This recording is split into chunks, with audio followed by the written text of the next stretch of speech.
collagen. It's not getting from the supplements to the under eye. So sometimes you need to do also some procedures. But yes, the sleep is really, really important. And of course, lifestyle. And I always try to add more sleeping hours or less alcohol or more healthy foods. Glutathione also through IV. I immediately see that my skin is more shiny and glowy. So I also put the retinoids under the eyes. And this is really improving the skin quality under the eyes also. But when we have these vertical lines, this is always sleeping lines. And then the botulinum toxin also is not working. So gouri is one of the products. It's PLLA, polylactic acid, and it improves the collagen stimulation very nicely. It is a biostimulator. One thing what is common for almost all of the machines in aesthetic clinics is the collagen. This is the same with lasers, with the radiofrequency devices, with the LED devices. We always want to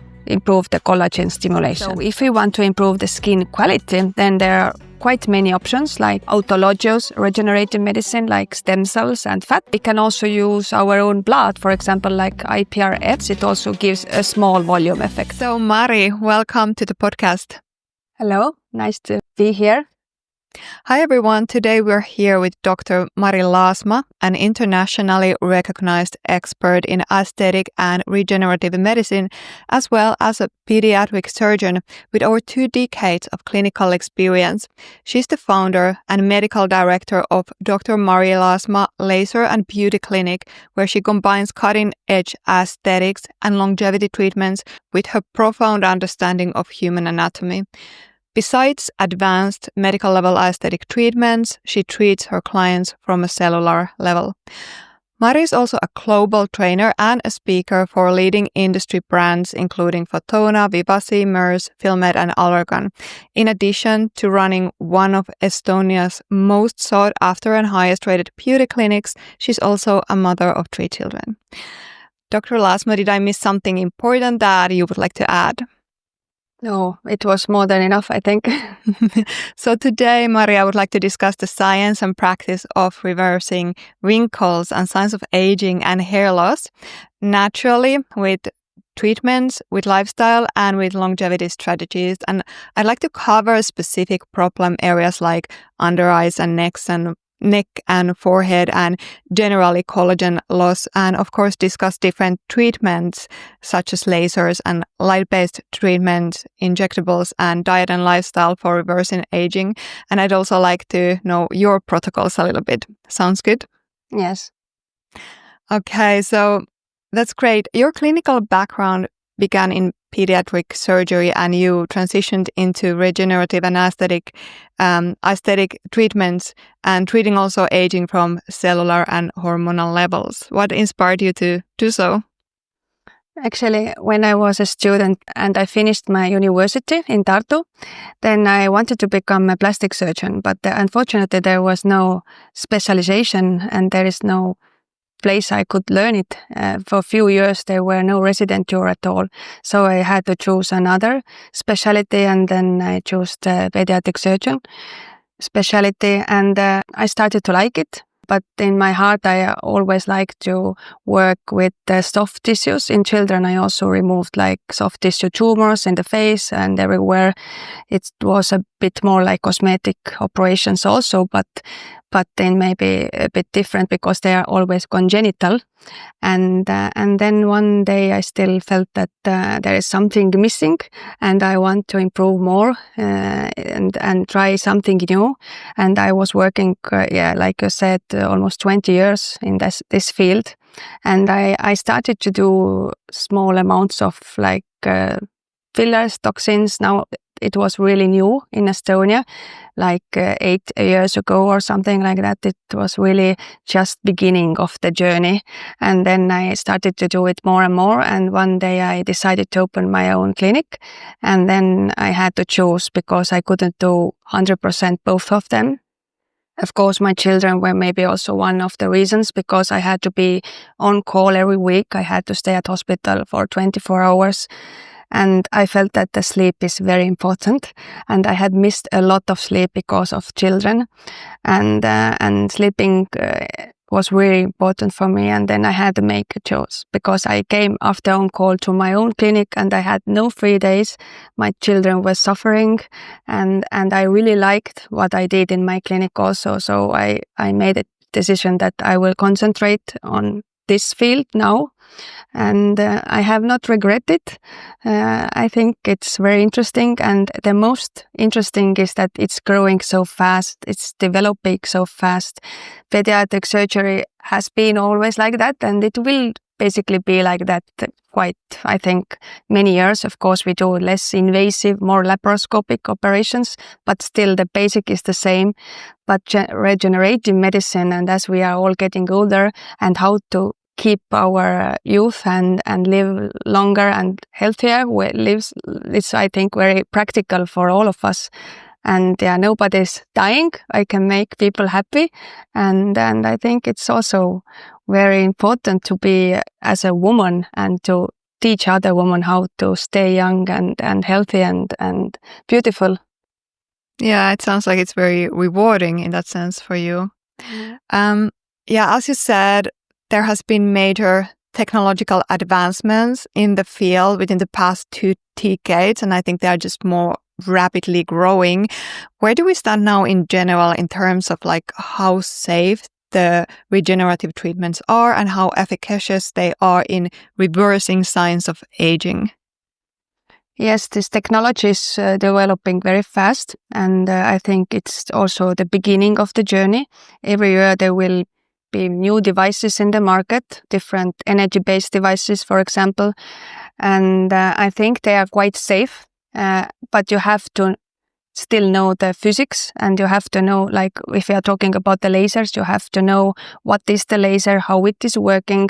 Of course, you can make arm with the lasers. It's a very powerful tool in your hands, and it's medical grade, 4th grade device. Of course, you have to be very aware how to use it, but you can make it really safely if you know how to use it.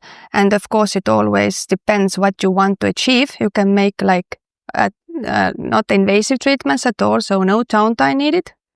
Or you can make like 1 week at home, staying like recovery period, and it depends what we want. And of course, combine it with different other, like nowadays with, for example, with exosomes, we can make the recovery period a bit shorter and the outcome will be also better. So quite a lot has changed. That is very interesting. I actually didn't know that exosomes can reduce the recovery period. I want to discuss all of this, and I also want to discuss the different treatments. So let's go straight into discussing skin aging and hair loss, and let's start with skin. So first, just to cover the basics of lifestyle and what actually causes aging. So of course we know that there is reduced collagen biosynthesis with oxidative stress and things like that lead to wrinkles and skin damage. What causes that in terms of our lifestyle and environment? In other words, like what are the worst things that we can do for our skin deliberately or non-deliberately that causes facial aging or even hair loss over time? Mm-hmm. Facial aging is the one big topic, and when the patient comes to my office, I always try to explain why it has happened, what we see from the mirror. And it becomes from the deeper planes, it becomes also from the bones when we are getting older because of our hormones. For example, like in female, we are losing estrogen, and then we are losing not only muscle, we also losing the bone. And that leads to the loss of volume from the bone level. The second layer are the fat pads. They are deep fat pads and superficial fat pads. And when we are getting older, we are losing the fat in the deep fat plane. And then we have to add sometimes the volume, or we have to like reduce the fat because some fat pads are growing, like they are hypertrophic, for example, the marionettes and jowls. So we have to understand where we have to reduce or where we have to add the volume. And if we are coming to the superficial layers, yes, the skin is very important because this is, like you said, the loss of collagen, the loss of hyaluronic acid. And of course, the lifestyle is really important. And that's why I am like starting and doing this, what I do, holistic approach, because it's not only injectables what I can do for the skin, the lifestyle does matter, because sometimes I do a lot of procedures and I don't see any results, or I see and I would like to see more. And of course, when the patient come to my office, I almost immediately can tell what is her lifestyle. Is she a smoker? How is her stress level? In which side she is sleeping? Where is the teeth missing?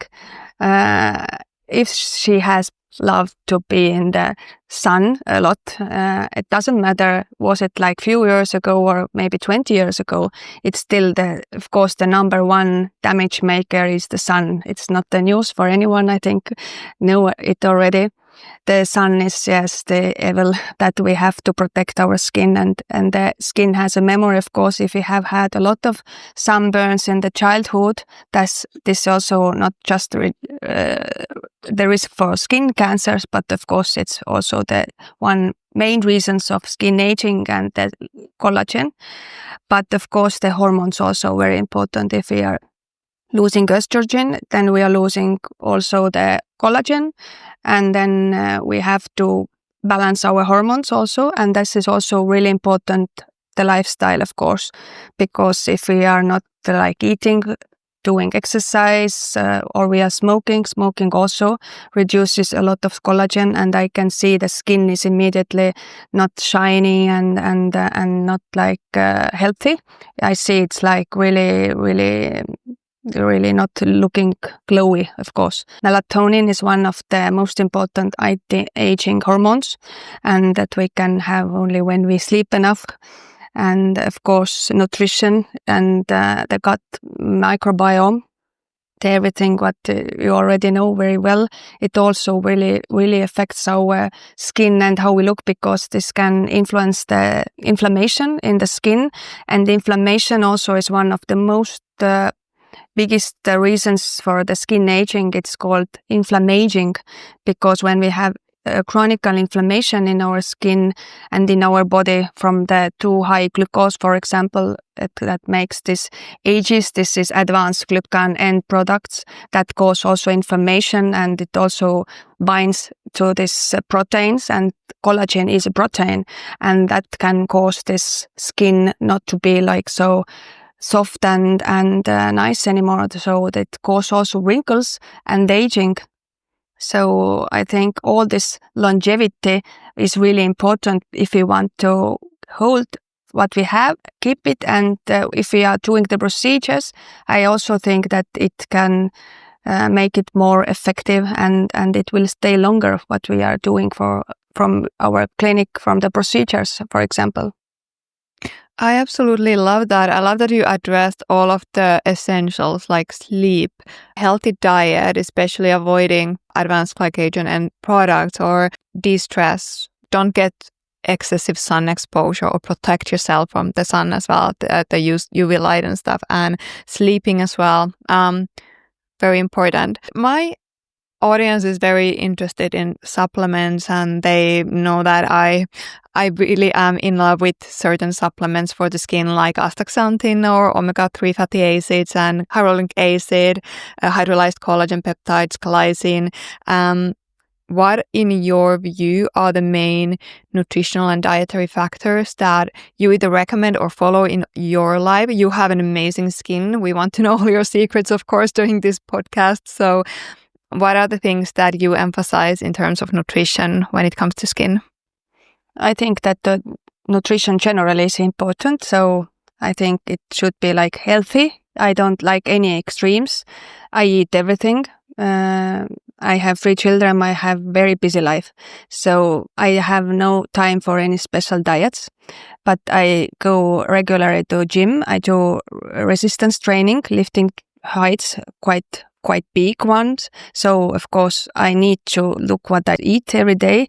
Of course protein is important for the muscle, but I don't do any special diets myself. But and I'm actually really bad taking special vitamins. Of course, yeah. I try to take them regularly, but I'm not very good in it. I don't like to swallow the big pills also. I like more like liquids. Myself, yes, I'm using these porosomes, and they are like exosomes products. They are from bovine colostrum, like exosomes. basically they are like signal molecules that should improve the all kind of regeneration in your body. It doesn't matter in the skin or in the hair, and also the general health. For, like you said, for the inflammation point of view, omega is really important, and the ratio between omega-3 and 6, of course, it's really important because it reduces the inflammation and inflammaging. I would like to stop. Of course, antioxidants for the skin is really important because of the environment, because of the sun. We always have to take some extra antioxidants like vitamin C. Sometimes I also use myself IV if I feel that I have had a lot of stress or some viruses are going on and I feel that my immune system maybe is not so effective. Vitamin C, I think it's important because of also the collagen, because it is the precursor for collagen formulation. You need vitamin C. How many milligrams you use vitamin C intravenously? I've heard people using anywhere between maybe 1,000 to up to 8 grams, which is quite a lot. Yes. So it depends, 2 grams or even 4 grams because I don't do it regularly. I'm like doing this mega bolus. Then I use it 4 grams when I feel that my immune system needs really support. But this is not like, evidence-based. I do it for myself mostly. It's not like I cannot prove it's just I feel that it works. When I have done it, I feel more energy, and usually I don't get sick because I don't have time to stay at home. Of course, it would be much better from my perspective that I would stay at home and just relax. But if I don't have that time, then this is sometimes also one way to do it. I don't recommend to my patients. I take them, of course, that just go home and take some rest. But sometimes I think it's quite effective. There are periods when I use different vitamins. I use like few months. Of course, with vitamin D is the must-have every day. I think it doesn't matter how much you are in the sun. We have to take vitamin D. It's also antioxidant. It's also anti-aging. And then I think it's really important that I shouldn't miss. At the moment, I'm also injecting NAD to myself. I have done it few weeks, so we'll see. I think I feel already some difference from my energy level. I am really like trying to feel what my body needs. It's not like I'm taking by the program. I feel if I don't like want to take it, then I feel that this is not what my body needs. And I am not that type that takes like 20 plus vitamins or supplements. I try to take 5 or up to 10, not more. I think my liver has to manage all the different pills, and I think maybe it's a bit too much. Then, of course, when I am on stronger supplements, then maybe I take them less, and I try to also then understand what's work for me, because if I take 20 plus supplements, I don't realize what is really helping me.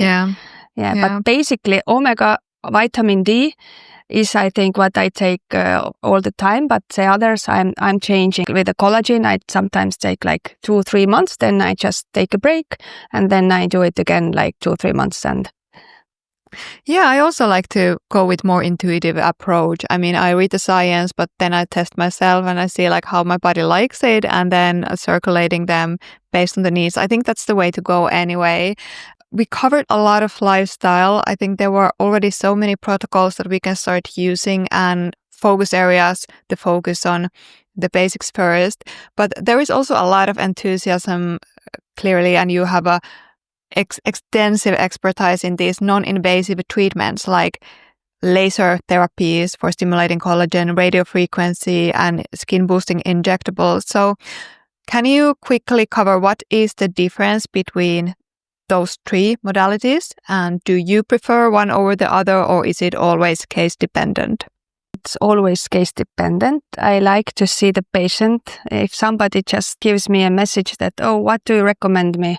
Then, sorry, I cannot do it. I have to see at least your photo or somehow to understand what is the issue, what we are talking. I first always ask, what is bothering you?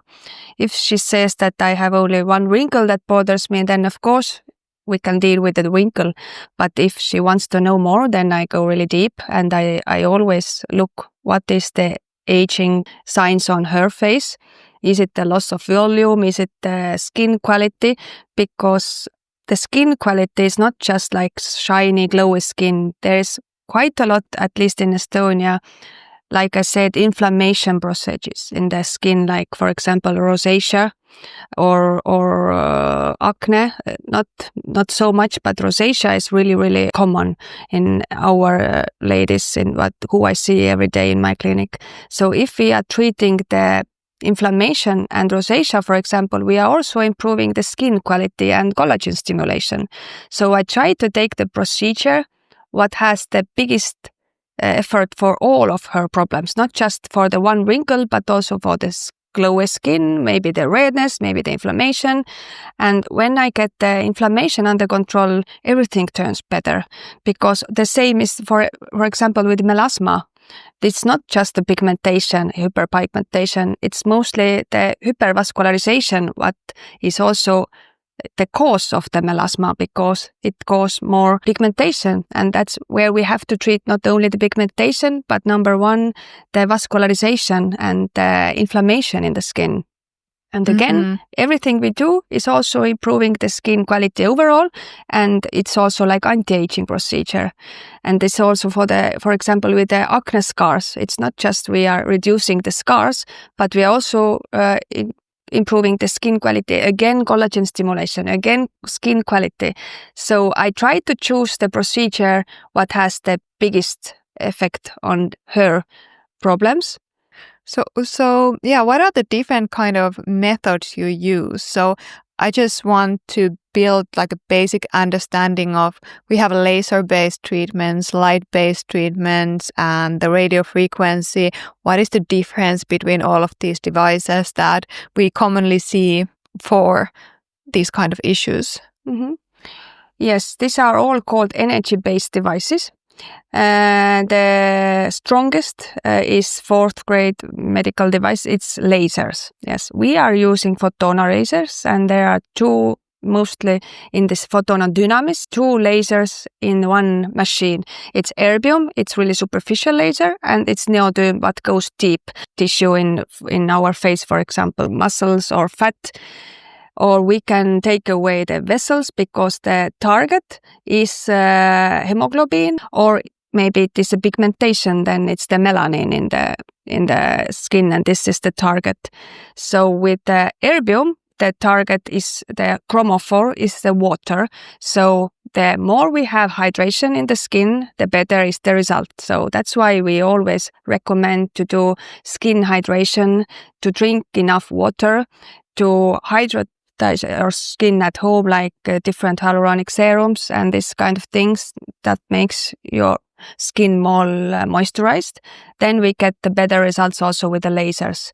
And there we can go like really superficial. We can only do like really light peeling, like for the pigmentation, maybe some like skin irregularities, or we can go really deep with like fractional deep resurfacing, where we go really deep and we can do really nice resurfacing, but it also needs a bit more recovery time. So it always depends what we want. And with the neodym laser, what is the deeper, that one is the most effective way with the lasers to improve the collagen stimulation. One thing what is common for almost all of the machines in aesthetic clinics is the collagen. We want to stimulate the collagen. So it is called photobiostimulation. So this is the same with lasers, with the radiofrequency devices, with the LED devices. We always want to improve the collagen stimulation. So this is the one common thing. With the radiofrequency, we have different devices. We have radiofrequency microneedling. This is where we insert the small needles in the skin, and the microwave goes in through the needles. And then the microwave goes deeper under the skin also. So we can reduce the fat with Morpheus 8, for example. And we have heard that always it's not so good to reduce the fat because then you look hollow and then maybe you need facelift after.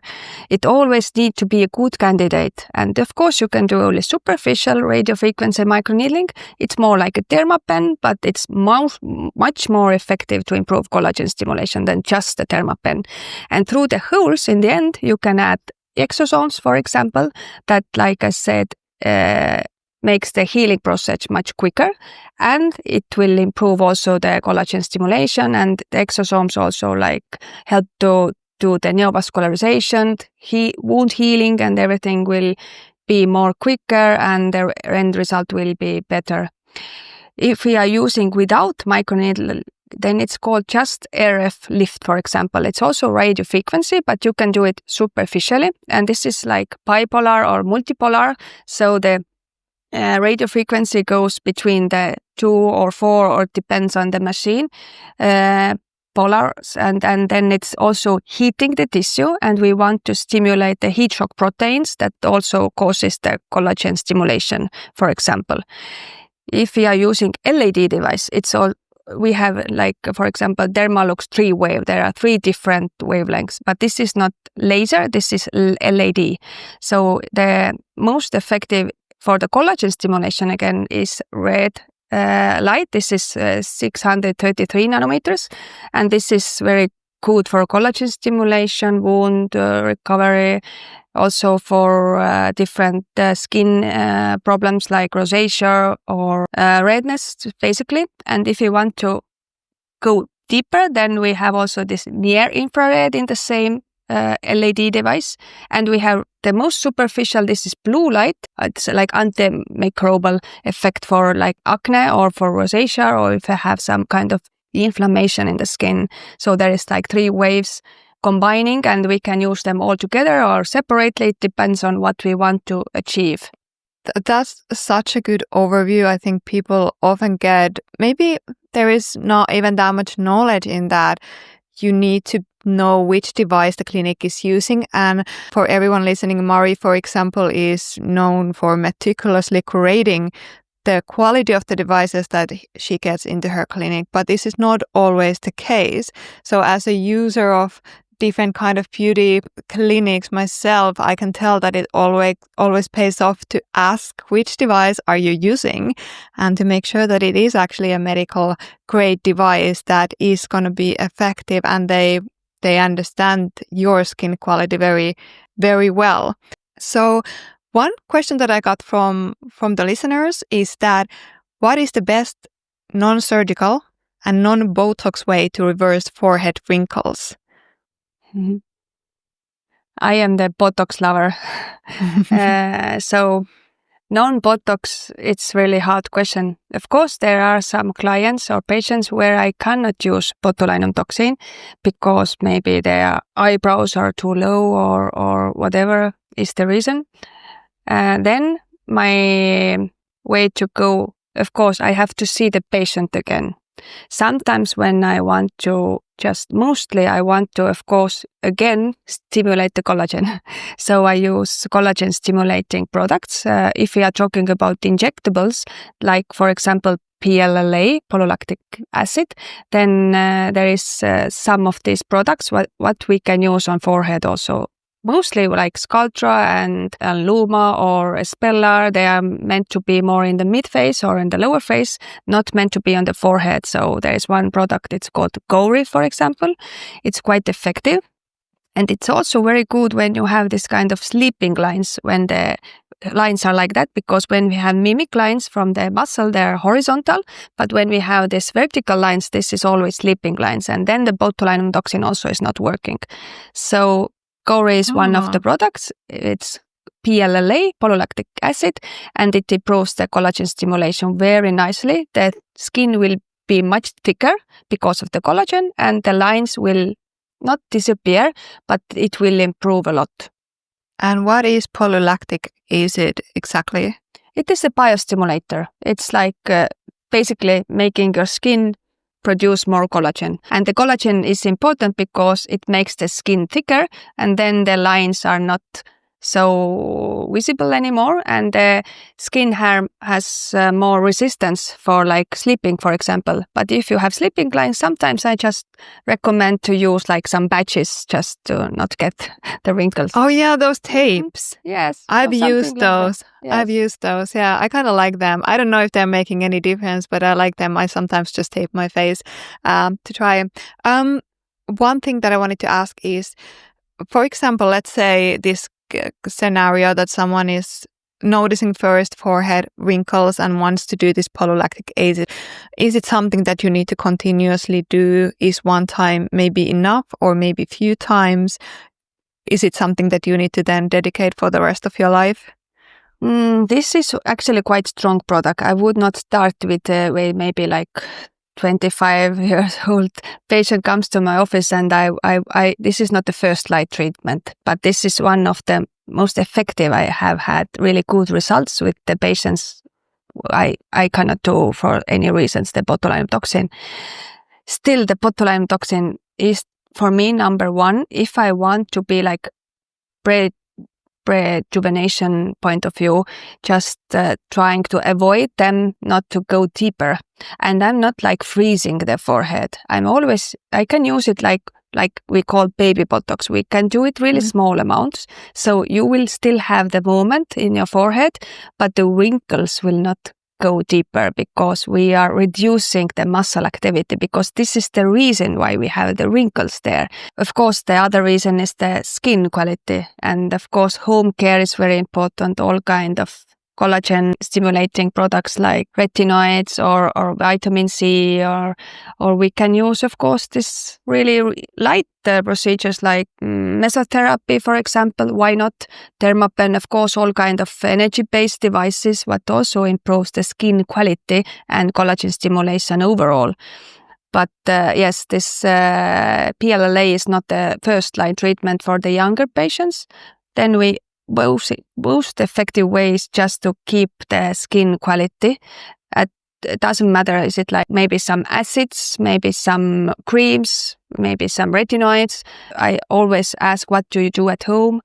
Of course, the sun protection again, but the reason again is the muscle activity from the mimics. So nowadays they talk a lot that it is not good idea, like I told, to froze totally the muscles, because the muscles are really important to keep our volume on the face, and that's why they also use nowadays this muscle stimulation, not only the body but also in the face. Face is like one machine, for example, where you put these electrons and electromagnetic stimulation for the muscles. And that's why also the face yoga works very nicely, actually, because it's not only for the vascularization, but it's also important for the volume in your face.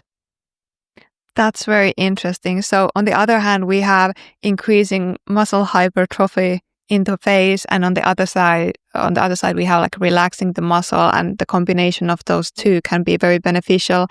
So I know a lot of my listeners are also a little bit concerned. There is, or I would say maybe conflicted, because there is a level of fear-mongering around Botox, whereas at least the meta-analytic studies that I've read hasn't raised any concern with localized Botox injections, because it does stay in the neuromuscular junction where you inject it. You emphasize the holistic, like the gentle approach to anti-aging and the cellular level, the whole longevity approach. So what is your take or your view, or what do you want to tell about the safety of botulinum toxin from your perspective? Yes, I always explain to my patients who are really afraid, and I always ask why you are afraid. Of course, yes, this is very dangerous. It's a neurotoxin. It can kill you if you eat it. But we are injecting only the really, really small muscle. I will always show them where is the muscle, how small it is, and it will stay there. It's really small amount. When we are using in children, even in the babies, for the reduce the muscle activity, then we are using much higher doses, and even this is not dangerous. Of course, there is some limit where we cannot add more in the one procedure, but it doesn't have any general effect on your health. So I always explain that this is really, really local, and it will stay there until only 4 to 6 months, and it will go totally away. It will not last more than 6 months. So if you are afraid that I maybe don't like the result, I always explain that it will go away anyway, so you can at least try.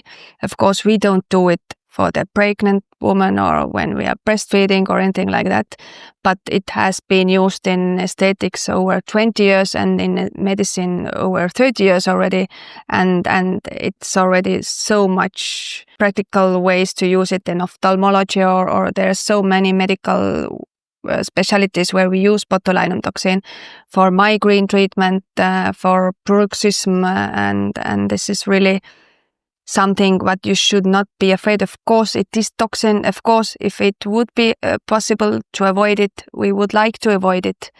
But there is no better treatment for mimic wrinkles, at least at the moment, for if we are talking for glabella lines, for example, frown lines, for horizontal lines, or so. Unfortunately, it's still number one procedure all over the world. In aesthetic clinics, it has been number one for 20 years and it still is. So, yes. Yeah. Let's see. Maybe we will see some advancement in the future as this field is developing so fast. I hope I will see it. I hope I will see it. So also many younger people are suffering from some aesthetic concerns. Maybe it's not, aesthetic treatments are not only for when you get wrinkles, but for example, let's say under eye skin is a big concern, is a big question. Probably sleep is one of the best things you can do in terms of not getting dark circles under your eyes or eye bags. But in terms of treatments, what are some of the modalities that work the best for the under eye skin?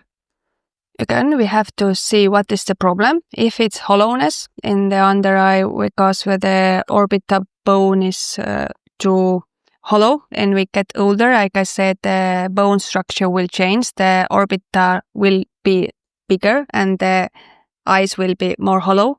Then sometimes we have to use some filling for the tear-through, for example. So there are only two options, unfortunately.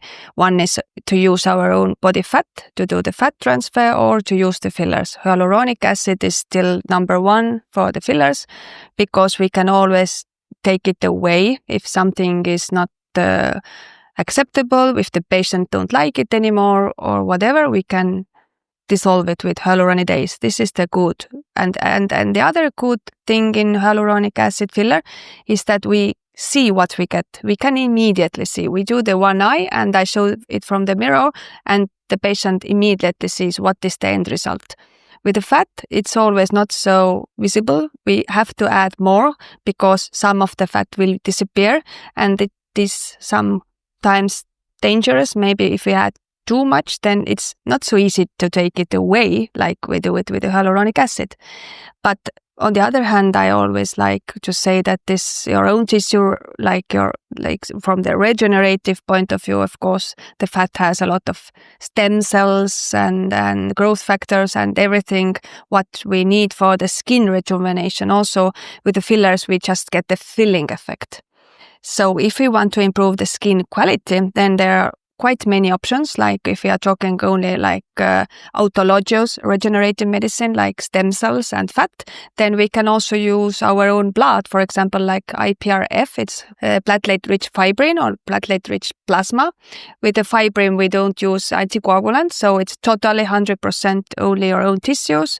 We just centrifugate it and we inject this platelet-rich fibrin under the skin, and we can also do some small filling with your own blood. When it coagulates, it also gives a small volume effect, but it doesn't last so long like fillers. Fillers last like quite often 4 years even under eye, so we don't need to repeat it.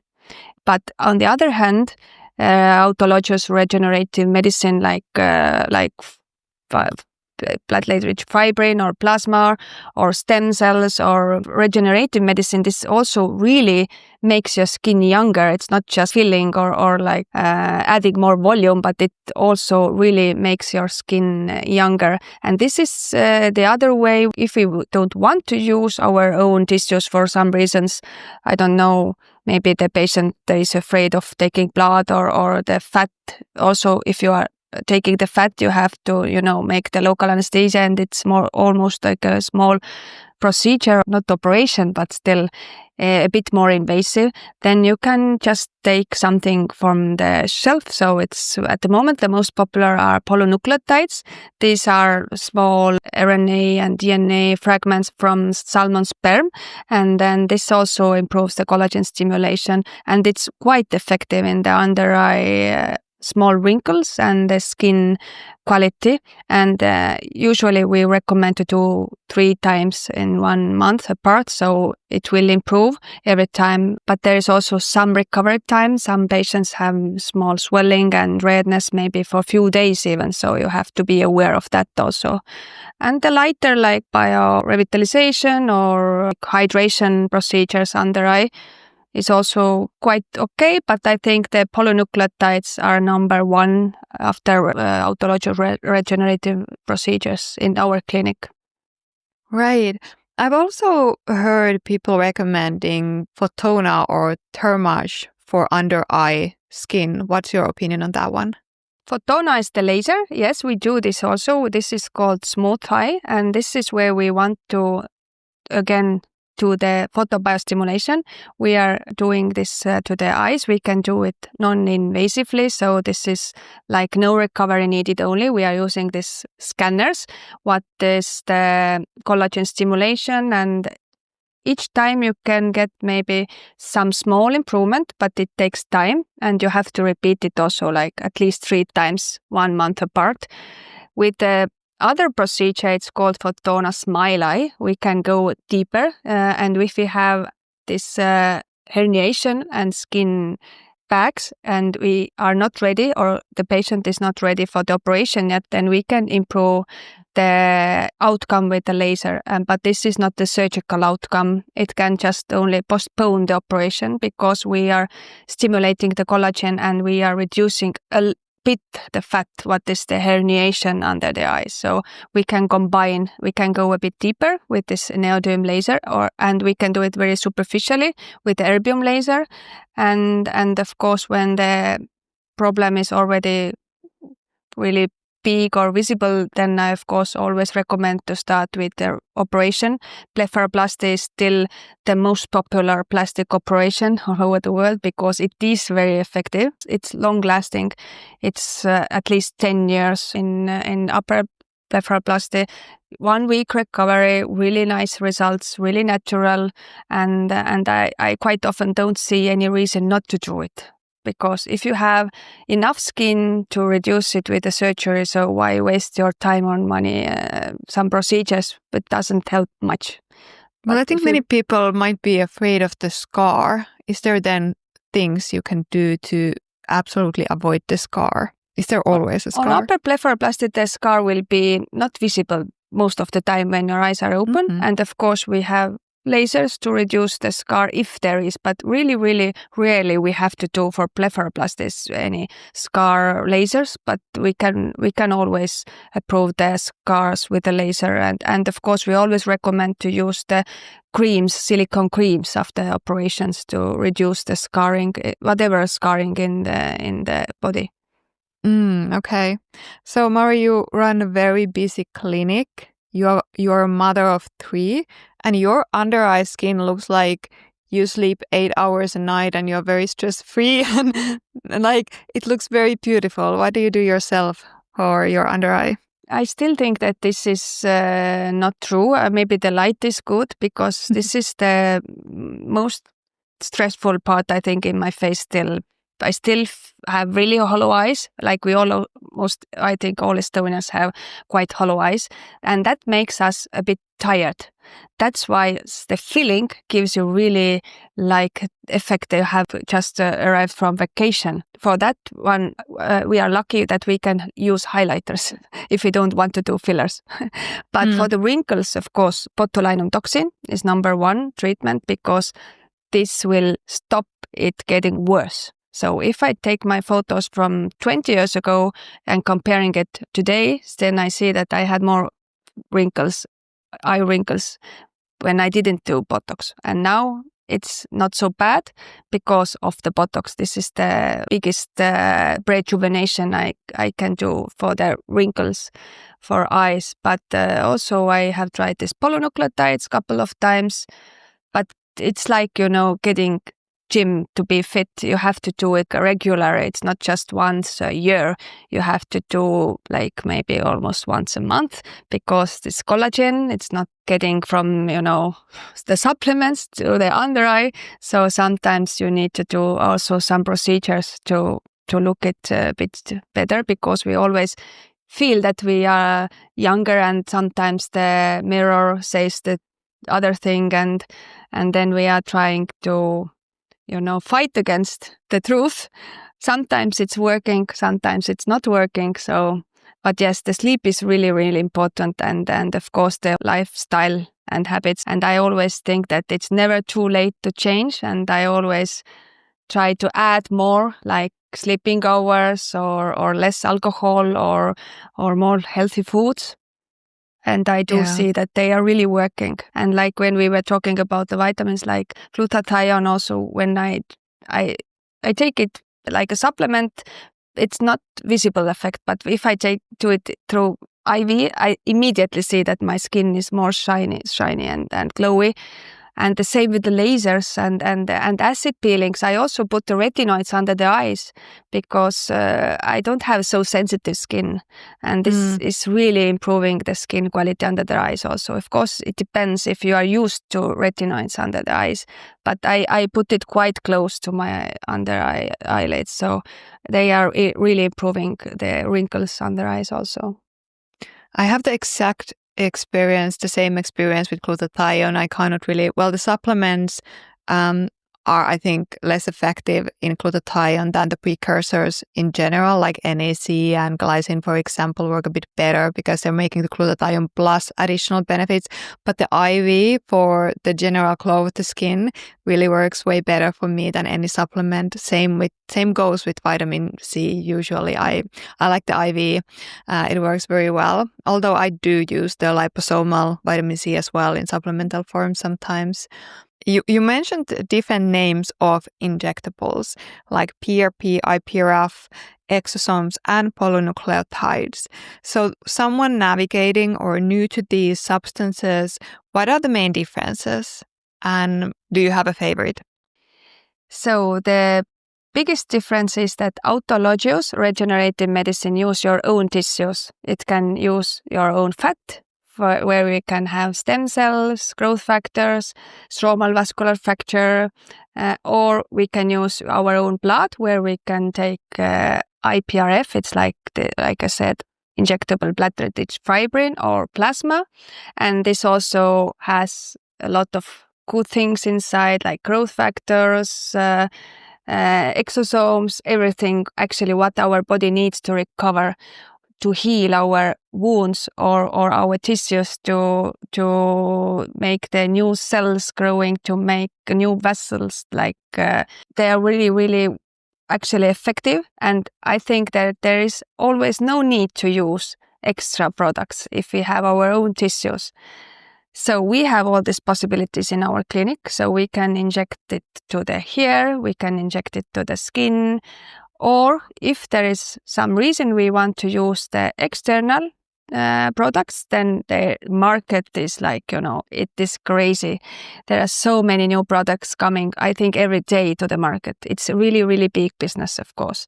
The exosome is one example. It's so big talk and discussion about exosomes already many years in the aesthetics and in the general medicine also. But I think this is also quite a big business, and that's why maybe I think that your own cells will always be there and it is not changing. But the others are like, I always wait sometimes before I start to use some new things. I'm always really, really anxious to try new things and I want to try and I want to, be in this new field. But I always have to be a bit aware what I do and maybe I try at first to myself and then I try it to my patients. So if we are talking about exosomes, for example, in Europe, they are not allowed to inject at the moment yet. There is not enough studies. So we can use it only externally. We can use them like topically when we are making, it's not effective, of course. Of course, nowadays they use it in the creams and serums and everywhere because, again, it is big business and they are effective, but I still think that they have to go through skin barrier. So you have to have at least some small, but they're really small. They're really small, like nanoparticles, not like stem cells. Stem cells doesn't go through skin anyhow. You have to inject them. But exosomes really are really, really small nanoparticles and they can go through the lipid barrier, but it has to be special made for topical. And that's why we nowadays make small holes with dermapen, for example, or radiofrequency microneedling. And then we can add the exosomes with the laser, fractional laser, for example. Through the holes, we can deliver the exosomes to this dermis. And the dermis is where we can improve the collagen stimulation mostly. So exosomes are what are allowed to use topically at the moment, and nucleotides, polynucleotides, different growth factors, then are allowed to inject, but they are not like the stem cells. They are just improving the collagen stimulation. They are not actually, maybe somehow they say that this is also like antioxidant and maybe for against some pigmentation, but I'm not so sure about that. They are mostly used for collagen stimulation.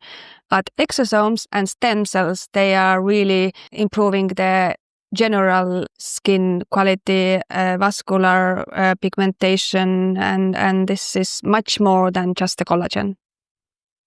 Right. Are you also using these for hair growth? So one of the other biggest areas and topics my audience is asking a lot is how can we regrow hair and what can we do to prevent hair loss and thinning as we age? Again, we have to know what is the reason. When we are talking about androgen alopecia, the reason are the male hormones. Then we can use the topical like minoxidil, or so it's and this is the same for the menopause ladies. We also have the hormonal androgenic alopecia, and sometimes we have to use also the topical like minoxidil, what we can buy just from pharmacy. And in our clinic, we are using only evidence-based treatments. We don't do just something injectables. We are using our autologous stem cells from our fat. This is called stromal vascular fracture, what I inject. Or we use this own blood, again, this platelet-rich fibrin. This is also activating the stem cells in the follicles, and it also improves the vascularization. It's neovascularization, and it gives good results, but you have to do quite many times. And we combine it with a laser. It's called Hair Restart, and this is photobiostimulation laser, but also doesn't make any holes in the skin, but the laser goes through small holes in the device, and it's also stimulating the stem cells and the vascular components in around the hair follicles. So I think combining them, maybe three, minoxidil, injectables with autologous PRF, for example, and laser, Hair Restart, I think is the most effective way. But of course, you can start only with the laser. For example, if you have this problem is, for example, that we are losing a lot of hair because of the stress or for maybe some disease, then we just have to, make the hair growth phase it's not the telogen phase. They are mostly the telogen. It's a problem where we try to change. And then sometimes only the laser is enough. We don't need to do any more procedures. We just have to help go through the phase, and we have to make it quicker. So there will be new hair follicles growing faster, and the patient will get really fast results. Immediately after 1 or 2 procedures, they see already that they are not losing so many hair anymore. But if you see that there is no hair follicles left, of course, there is no reason to do any other procedures than just their hair transplant. So, yeah, if one starts seeing good results with lasers and maybe iPRF or something like that, is it something that you need to continue and keep doing? Or is it something you do maybe once, twice a year? Or is it something that you just do once? it depends on the reason. If the stress situation goes away, and you can maybe it was because nowadays it's really popular, this GLP-1 agonist. When we are losing weight, of course, then we are losing all kind of vitamins also. And if we are getting enough food or vitamins, or the stress goes away, the telogen effluvium situation is dissolved, then we can just improve this situation with the lasers, and then it's going back to normal again. But if it's androgynous alopecia, it's not getting better. It will get only worse because the hormone level is not getting better anymore. So then we can postpone the hair transplantation with the procedures. And of course, it is something like the collagen, you have to do it continuously then in these situations, because the reason will be there anyway, and you can't take it away if it's not the stress or because the hair are the last thing the body needs when you have stress or you don't have enough, food. You have to survive. The hair are not vital. You don't need them. And that's why you are going to lose them, because they are not for so important as the brain or the other body organs. So yes, depends on the reason, but usually yes, we recommend to do the maybe 5 to 10 times procedures every 2 weeks, and then maybe after 4 months you have to repeat maybe 1 or twice some procedures just to keep it like that, because it's not getting better without any other help. So it depends on the reason. All right. I have a few more questions for you. One would be a question that we got from the listeners when I asked, what do they want to know from your expertise? And one listener asked, what is the way to start? How to get started with knowing what your body actually needs, who you need to consult, so to speak, or can you define it yourself? Nowadays, I think the millennials and all young clients are really, really well educated. They have a lot of knowledge, I think, in the skincare. I think the skincare is number 1 to start. And I think it's like the basic already. Younger generation knows it even better than me. So the home care products nowadays, it's really big market again, really big business. You have to be aware what you are using, not to overuse, not to over-treat. It can always make it more irritable, the skin, and it can cause, again, the inflammation, and the inflammation again can cause aging more quicker.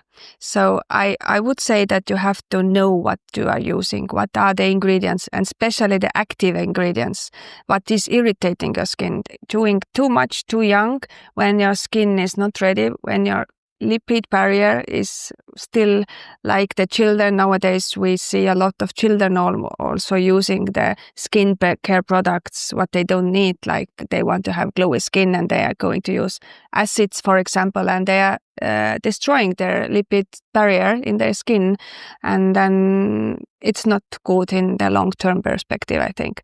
But when we are talking already 20, 25 plus clients, if they have a good skincare routines, UV protection, and they still are worried about getting small wrinkles, then of course maybe there is the time to visit the aesthetics clinics.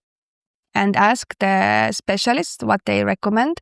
Usually the first lines are still mimic lines. Maybe small botulinum toxin injectables are good for rejuvenation, not to get them deeper, because sometimes they say that they see it when they are wearing the makeup and they don't want them to go deeper. And then I think it's quite reasonable to start the small botulinum toxin therapy already, because they are using the good skincare routines anyway at home, I think already. So nowadays I see many patients who are really aware of sun protection, and I'm really happy that they have much more knowledge than I had when I was in that age and I was visiting a lot of solariums and these things. And I'm really sad that I didn't have this knowledge, and nowadays we have so good products to use. Of course, the cleaning, the makeup, everything has got so much better, the quality, but also the stress level has, I think, getting higher. And now we are talking about the blue screens that makes our skin older, and especially the stress level.